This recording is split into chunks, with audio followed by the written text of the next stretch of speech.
एक बार की बात है। एक गांव में एक चुड़ैल का साया था। वो चुड़ैल रोज रात को लोगों के दरवाजे खटकाकर बोलती, घर पर कोई है, घर पर कोई है, दरवाजा खोलो, खोलो दरवाजा।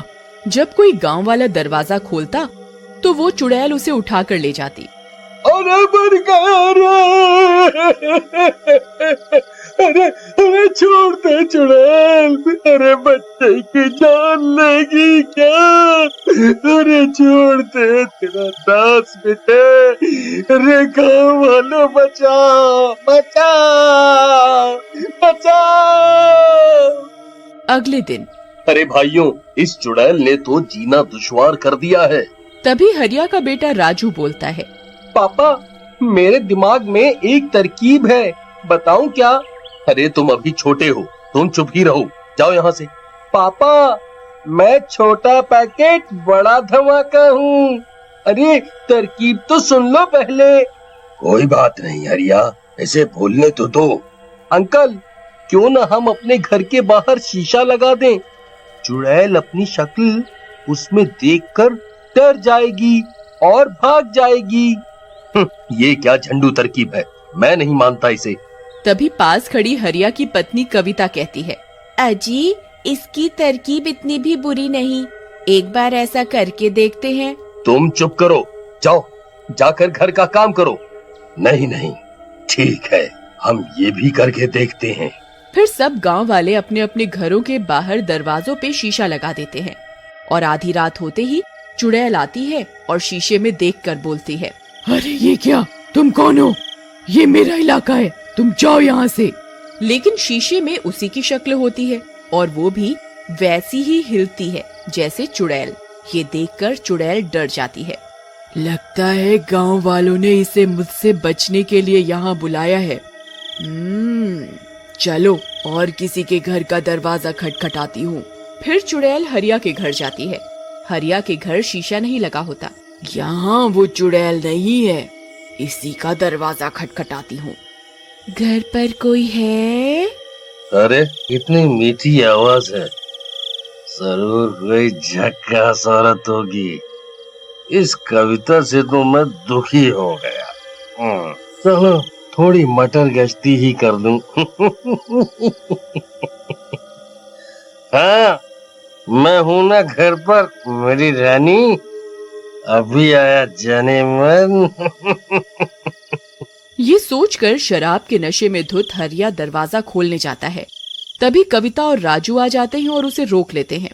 अरे अरे छोड़ कलमुही, मेरी रानी आई है बाहर। अरे पापा जी, रानी नहीं, डायन आई है बाहर। मम्मी, पकड़ के रखना इनको। लेकिन कविता और राजू हरिया को पकड़ लेते हैं और उसे जाने नहीं देते। लगता है इस घर में कोई नहीं है, आज तो भूखा ही रहना पड़ेगा। लगता है, लेकिन मैं कल आऊंगी, कल फिर आऊंगी। फिर चुड़ैल वहाँ से चली जाती है। तभी हरिया कविता को लात मारकर गिरा देता है। छोड़ मुझे, मेरी रानी आई थी, तूने मुझे जाने नहीं दिया, मैं तुझे जिंदा नहीं छोड़ूंगा। फिर वो नशे में कविता को बहुत मारता पीटता है। राजू ये सब देखकर बहुत डर जाता है, उसे बहुत बुरा लगता है। अगले दिन, मम्मी, तुम ठीक तो हो ना? हाँ बेटा, मैं बिल्कुल ठीक हूँ, तुम मेरी चिंता मत करो। मम्मी, मुझे पापा अच्छे नहीं लगते, आपको कितना सताते हैं। नहीं बेटा, ऐसा नहीं कहते, वो तुम्हारे पापा हैं। जाओ तुम जाकर खेलो। कविता उठकर दरवाजे पर शीशा लगा देती है और रात में शीशा लगा होने के कारण चुड़ैल किसी के घर पर जाकर शिकार नहीं कर पाती। इस गांव में इतनी चुड़ैल कहाँ से आ गई?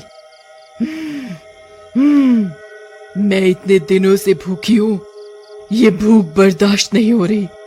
इन गांव वालों ने अपने घरों के बाहर एक एक चुड़ैल खड़ी कर दी है, पर कब तक बचोगे? मैं कल फिर आऊंगी, मैं फिर आऊंगी। फिर अगली सुबह गांव वाले जमा होते हैं। अरे भाइयों, ये राजू ने बड़ा अच्छा सुझाव दिया, बचा लिया हम सबको, शाबाश बेटा।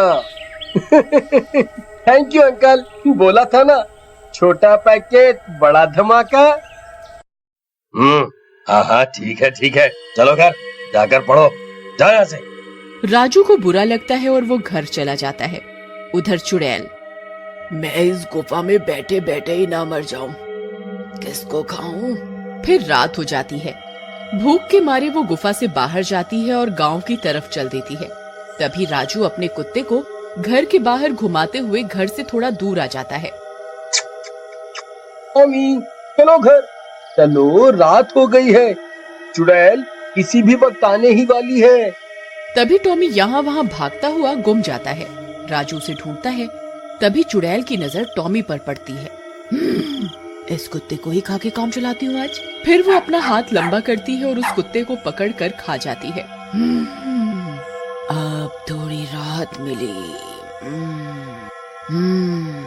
राजू ये सब देख लेता है और रोता हुआ घर भाग जाता है। जाकर कविता को सब बताता है। कविता ये सब सुनकर बहुत डर जाती है। तभी हरिया भी घर आ जाता है। ए कलमुही, पानी लेकर आ। तुझसे इतना भी नहीं होता कि मर्द घर आया है तो एक गिलास पानी ले आऊं। जी लाती हूँ। एक तो इतनी गर्मी है, तुझसे शादी करके तो मेरे भाग ही फूट गए। सोचा था कि तेरा बाप पैसे वाला है, बढ़िया दान दहेज देगा, लेकिन नहीं, इतनी गर्मी है, एक तो एसी ही लगवा देता तेरा बाप तो क्या बिगड़ जाता। ऊपर से ये गर्म पानी लाई है। चल चल यहाँ से, काम की ना काज की, दुश्मन अनाज की। कविता कुछ नहीं कहती, मगर राजू को अपने पापा का अपनी माँ के साथ ये बर्ताव अच्छा नहीं लगता। फिर रात में सबके सो जाने पर वो जाता है और घर के दरवाजे से शीशा हटा देता है और फिर रोज की तरह चुड़ैल आती है। अरे, इस घर के दरवाजे पे चुड़ैल नहीं है? मजा आ गया। घर पर कोई है? घर पर कोई है? पापा, दरवाजे पे वो आई है, आपकी रानी। जाओ, मम्मी सो रही है, आप चुपके से चले जाओ। वाह बेटा, तू ही है मेरा असली शेर। वाह वाह वाह, जिए मेरे लाल, आया मेरी रानी, तुमने पुकारा और हम चले आए। आया डार्लिंग, आया आया आया। हाँ, जाओ, मेरी मम्मी को बहुत दुखी कर लिया आपने। हरिया नशे में होता है और खुश होकर दरवाजा खोल देता है। आओ मेरे राजा जी। अरे मेरी रानी, तुम नशे में चुड़ैल क्यों दिख रही हो मुझे? लगता है ज्यादा चढ़ गई। मेरे राजा, मैं चुड़ैल ही हूँ। नहीं, चुड़ैल जी, आप तो मेरी बहन जैसी हो, सारा नशा ही उतर गया आपको देखकर। मुझे छोड़ दो, अब से आप पर बुरी नजर नहीं डालूंगा। अरे कविता, आओ। चुप कर, बेवकूफ समझा है क्या? चल, भूख लगी है। फिर चुड़ैल हरिया को लेकर चली जाती है। शोर सुनकर सब गांव वाले जग जाते हैं और कविता भी। राजू, तुम्हारे पापा कहाँ हैं? अभी अभी मैंने उनकी आवाज सुनी थी। उनको तो चुड़ैल ले गई, अब तुम्हारे सारे दुख खत्म। माँ, तुम ये कैसी बातें कर रहे हो? तुम्हें ऐसा नहीं करना चाहिए था। वो जैसे भी है तुम्हारे पापा हैं। मैं जा रही हूँ इनको बचाने। कविता मशाल उठाती है और जंगल की ओर गुफा में चली जाती है। सभी गांव वाले भी पीछे जाते हैं। कविता जंगल पहुंच जाती है। चुड़ैल जी, छोड़ दो मेरे पति को, तुम मुझे खा लो, इनको छोड़ दो। नहीं माँ, चुड़ैल आंटी, मेरी माँ को नहीं, मुझे खा लो। नहीं कविता, तुम जाओ यहाँ से, जाओ तुम। अरे, तुम पति पत्नी का ड्रामा तो खत्म ही नहीं हो रहा। लैला मजनू मेरे पेट में जाकर बन जाना। ऐसा बोलकर चुड़ैल कविता को गले से पकड़कर हवा में उठा लेती है। ये देखकर राजू जमीन पर लौटता हुआ जाता है और पीछे से चुड़ैल के बालों में आग लगा देता है। चुड़ैल जलने लगती है। अरे नहीं छोटे से लड़के, ये तूने क्या किया? और फिर चुड़ैल जलकर राख हो जाती है।